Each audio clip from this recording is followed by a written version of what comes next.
இந்த வரலாற்று சிறப்புமிக்க பொதுக்குழு கூட்டத்திற்கு தலைமையேற்று நம்மை வழிநடத்தி கொண்டிருக்கும் தமிழக வெற்றிக் கழகத்தின் தலைவர் அண்ணன் விஜய் அவர்களே, பொதுச் செயலாளர் அண்ணன் ஆனந்த் அவர்களே, தேர்தல் மேலாண்மை பொதுச் செயலாளர் சகோதரர் ஆதவர்ஜுன் அவர்களே, கொள்கை பரப்பு பொதுச் செயலாளர் சகோதரர் அருண்ராஜ் அவர்களே மற்றும் இங்கே வருகை புரிந்திருக்கும் அனைத்து மாநில மாவட்ட நிர்வாகிகள் மற்றும் செயற்குழு பொதுக்குழு உறுப்பினர்கள் அனைவருக்கும் என்னுடைய முதற்கண் வணக்கத்தை தெரிவித்துக் கொள்கிறேன்.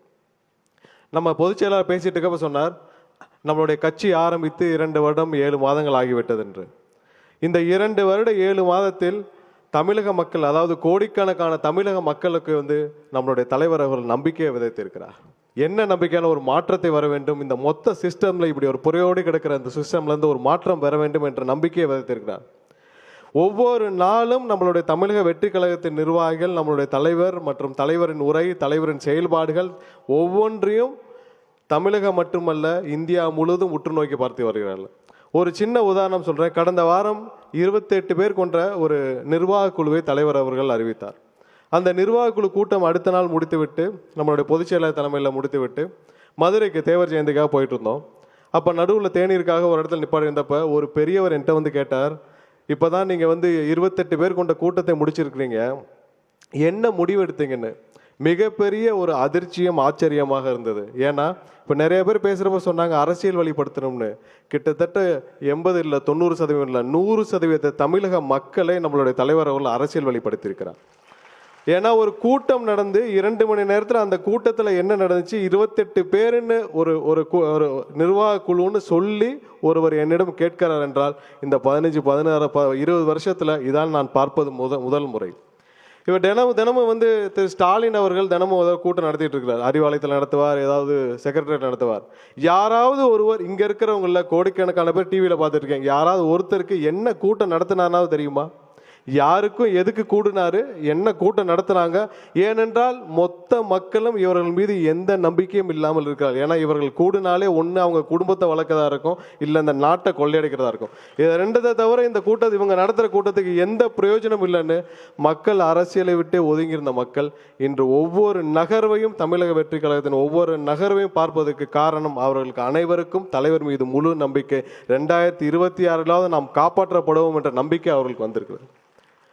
இந்த தலைவருடைய சுற்றுப்பயணம் எல்லாம் ஒவ்வொரு நாளும் சிறப்பாக சென்று கொண்டிருந்த போதுதான் இந்த கரூர் பெரும் துயரம் நம்ம எல்லாம் வாட்டி வதைத்தது. இதிலிருந்து நம்மளும் சாதாரண இந்த திமுக மாதிரியான இந்த 1.5 லட்சம் பேர் 2009 மறைந்தார்கள். அதிலிருந்து பல பேர் அதில் தான் புதிதாக அரசியல் வந்தவர்கள், நான் உட்பட. அப்போது நடந்த கொடுமையெல்லாம் பார்த்தீங்கன்னா 1.5 லட்சம் பேர் இறந்து கொண்டிருந்தார்கள். அப்போ போய் திமுகவுடைய தலைவர்கள்லாம் டெல்லியில் உட்காந்து அமைச்சரவை பேரம் பேசிட்டு இருந்தாங்க. நாம் ஒன்றும் அந்த மாதிரியான அரசியல்வாதிகள் அல்ல. ஒவ்வொருவரும் இந்த 41 குடும்பங்களை நினைத்து கிட்டத்தட்ட இப்போ இல்லை இன்னும் பல ஆண்டுகள் அவர்களோடு கண்டிப்பாக துணை நிற்போம். நாம் ஒன்றும் திமுகவோ இல்லை மற்ற கட்சியோ இல்லை. அது கண்டிப்பாக நமக்கு ஒரு மீள முடியாத ஒரு துயரம். மற்றபடி இந்த கேஸு இதெல்லாம் ஒன்றுமே இல்லை, இது எல்லாம் எதிர்கொள்வோம், ஒன்றும் பிரச்சனை இல்லை. இந்த 41 பேருடைய மரணம் மட்டும்தான் நம்மை பேரிடியாக தாக்கியது. என்னை பொறுத்தவரை நம் தலைவர் வாழ்நாள் முழுவதும் இதிலிருந்து மீள மாட்டார் என்பதில் கண்டிப்பாக உறுதியாக நிச்சயமாக இருக்கிறோம். ஏனென்றால் மக்களுக்காக வந்த ஒரு தலைவருக்கும் மற்றவர்களுக்கும் உள்ள வித்தியாசம் அதுதான். இந்த திமுகவும் சரி, அவர்களை சுற்றி இருப்பவும் சரி, என்னைக்கும் மக்களுக்கு இல்லை, இந்த தமிழகத்துக்கு இல்லை, எதையுமே இவர்கள் கண்டுகொள்ள மாட்டார். இந்த 1.5 மாதத்தில் நம்ம எல்லாரையும் பார்த்த பொதுமக்கள் எல்லாம் சொல்லியிருப்பாங்க, பல டிவியில் பார்த்துருப்போம், இந்த சதிகார கும்பல், இந்த சதிகார திமுக கும்பல் இத்தோடு அரசியலை விட்டு விரட்டப்பட வேண்டும் மட்டும் தான் ஒட்டுமொத்த தமிழக மக்களுடைய ஒட்டுமொத்த குரலாக இருக்கு. யாராவது ஒருத்தர் மாற்றி சொல்லியிருக்காங்களா? தமிழகத்தில் எங்கே போனாலும் நம்ம கேட்கக்கூடிய ஒரே வார்த்தை இந்த சதிகார திமுக கும்பல். இந்த கடந்த 1.5 மாதத்தில் நம்ம கேட்குற ஒரே வார்த்தை இந்த சதிகார திமுக கும்பல் இதோட அரசியலை விட்டு ஓடணும்ன்றதான். இவர்கள் இதை மட்டும் இல்லை, தமிழகத்தில் எந்த இயற்கை வளம் எல்லாத்தையும் முடிச்சுட்டாங்க. இந்த நம்மளுடைய தீர்மானத்தில் பார்த்துருப்போம், ராம்சார் நிலம், அதாவது அரிதினும் அரிதான ஒரு இயற்கை பொக்கிஷம். அந்த பொக்கிஷத்தை 2006 திமுக வந்த பிறகுதான் மொத்தமாக அதையெல்லாம் கூறு போட்டு விற்றார்கள். சரி, அப்போ தான் உங்களுக்கு அறிவில்லை, இதெல்லாம் தெரியாது, இது என்னென்ன தெரியாது, ஏதோ தண்ணி போயிட்டுருக்கு, நாங்கள் எடுத்து விற்றுட்டோன்னு சொல்லிட்டீங்க. சரி, பரவாயில்ல. இப்போ சென்னையின் பிரதான பகுதி, எல்லாரும் லட்சக்கணக்கான மக்கள் அங்கே போய் வர்ற பகுதி, அதில் ஒரு 15 ஏக்கர் எடுத்து நீங்கள் இல்லீகலாக கொடுக்குறீங்க. பல ஆயிரம் கோடி இதில் கொள்ளையடிக்கப்படுகிறது.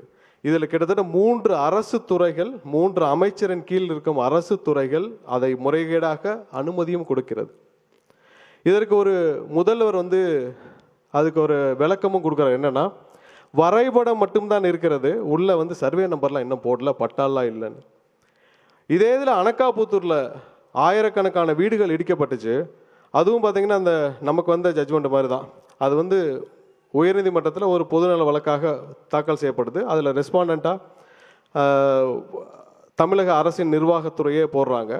அனக்காபுத்தூர் பகுதி மக்களே இல்லை ரெஸ்பாண்டண்ட்டாக.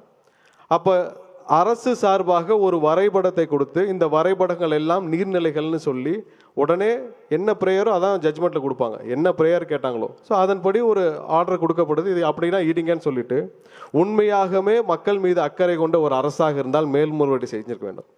இல்லை நாங்கள் அசஸ் பண்ணணும், இதில் நீர்நிலைகள் ஏங்க அங்கே இருக்கிற மக்கள் அனைவருக்கும் பட்டா இருக்குது, நீங்கள் தான் அனுமதி கொடுத்துருக்கீங்க, சர்வே நம்பர் இருக்குது.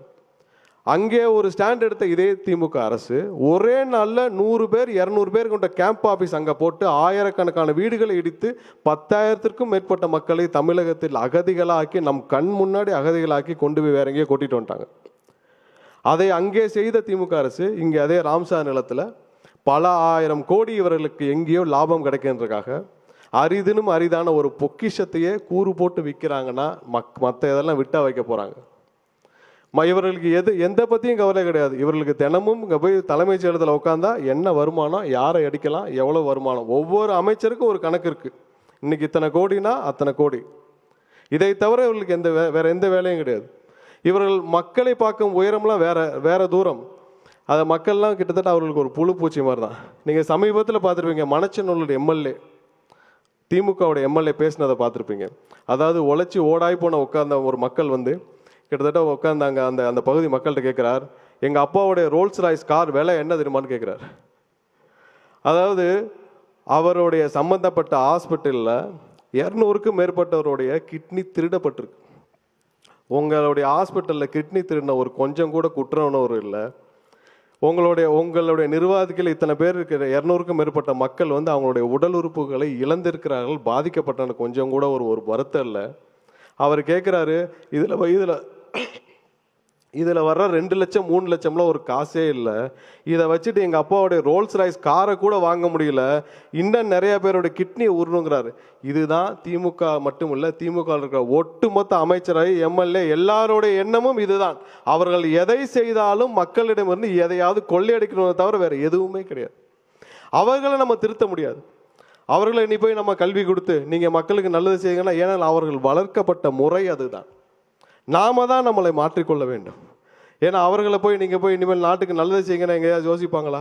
அவர்களுக்கு செய்யவாவது தோணுமா? அந்த பழக்கமாவது இருக்கா? என்கிட்ட பல பேர் சொல்வது, நிறைய பேர் இப்போ நம்ம பேசினப்போ சொன்னாங்க, கட்டமைப்பை பற்றி சொன்னாங்க. அங்கங்கே பார்க்குற பொதுமக்கள் சொல்லுவாங்க, நீங்கள் கேண்டிடேட் நல்ல கேண்டிடேட் போடுங்கன்னு. மக்களுக்கு என்னென்னா ஒரு ஏக்கம், எப்படியாவது நீங்கள் ஆட்சிக்கு வர வேண்டும் என்ற ஒரு ஏக்கம் எல்லாருக்கும் வர ஆரம்பிச்சிச்சு. ஏன்னா இதுக்கு மேலே ஒரு வாய்ப்பு பொதுமக்களுக்கு, தமிழக மக்களுக்கு என்னைக்கே அமையாது. 100 ஆண்டுகளுக்கு ஒரு முறை தான் ஒரு தலைவர் வருவார். அப்படி ஒரு அரிதான ஒரு தலைவர் நமக்காக வந்திருக்கிறார். இந்த வாய்ப்பை தமிழக மக்கள் விடக்கூடாதுன்னு ஒவ்வொருவரும் பார்க்குறப்பல அவர் சொல்கிறது விஷயம், பொதுவாக சொல்கிறது, அதில் முதன்மையானது ஒரு நல்ல கேண்டிடேட் போடுங்க. கோடிக்கணக்கான மக்கள் டிவியில் பார்த்துட்டு இருப்பீங்க. ஏன்னா தலைவரோட நிகழ்ச்சி எல்லாமே கோடிக்கணக்கான மக்கள் டிவியில் எப்பவும் பார்க்குற விஷயம். இந்த கோடிக்கணக்கான மக்களிடம் ஒரே ஒரு விஷயம், ஒரு 5 நிமிஷம் உங்களுடைய மனதில் கை வச்சு சொல்லுங்கள். உங்களுக்கு தெரிஞ்ச எல்லா அமைச்சர்கள் பட்டியலும் போடுங்க, எல்லா எம்எல்ஏ பட்டியலும் போடுங்க. அதில் யாராவது ஒரே ஒருத்தர் 5 நிமிஷம் ஒரு நாளைக்கு மக்களை பற்றி மட்டும் சிந்திக்கிற ஒரு நபரை சொல்லுங்கள். இதே இதில் எங்களுடைய தலைவர் அவர்கள் தமிழகத்துடைய கடைக்கோடி கம்பம் போடி எடுத்துக்கோங்க, அங்கே இருக்கிற ஒரு சுய உதவிக்குழு இருந்த ஒரு அக்கா அவர்களை தேர்ந்தெடுத்து அவர்களை எம்எல்ஏ வாக்கி உங்களுடன் 24 மணி நேரம் இருக்கக்கூடிய ஒரு நபரை கொண்டு வருவார். அந்த நபர் ஒரு 5 நிமிஷம் இல்லை, ஒரு நாள் 100% மக்களை பற்றி மட்டுமே சிந்திக்கக்கூடிய ஒரு நபராக இருப்பார். ஏன்னா இதில் எனக்கு எந்த சந்தேகமும் இல்லை. ஏன்னால் தலைவரை சில மாதங்கள் பார்த்து அவருடன் பழகிய இதில் சொல்கிறேன், நெகட்டிவான எந்த விஷயமும் அவர்கிட்ட போகாது. நெகட்டிவான சிந்தனை உள்ள யாரும் அவர்கிட்ட ஒட்டவும் முடியாது. நெகட்டிவான எந்த பேச்சும் அவர்கிட்ட ஒட்டாது. தவறு செய்தால் அடுத்த நிமிடம் தூக்கி எறியப்படுவார்கள் என்பதில் எந்த மாற்று கருத்து முடியாது. அதுல 100% நான் அடிச்சு சொல்றேன், எந்த தவறும் செய்யும் நபரை ஒரு நிமிடம் கூட எம்எல்ஏவல்ல ஒரு கவுன்சிலரை கூட தலைவர் கீழே வச்சிருக்க மாட்டேன்றதை 100% அடிச்சு சொல்றேன். மக்களே, நீங்கள் தான் மாற வேண்டும், உங்களுடைய எண்ணங்கள் தான் மாற வேண்டும். ஏனென்றால் எங்களுடைய கட்சி சார்பாக முழு அளவில் எல்லா தயாரிப்பு பணிகளும் நாங்கள் கொண்டு சென்றிருக்கோம். கட்டமைப்பை பற்றி பேசினாங்க. எந்த கட்சியிலும் கட்டமைப்புலாம் பெருசாக கிடையாது. தமிழக வெற்றி கழகத்தில் நான் பார்த்த அளவு கட்டமைப்பு வேற எந்த கட்சியிலும் கிடையாது. மற்ற கட்சியெல்லாம் நீங்களே போய் அதை பாருங்க.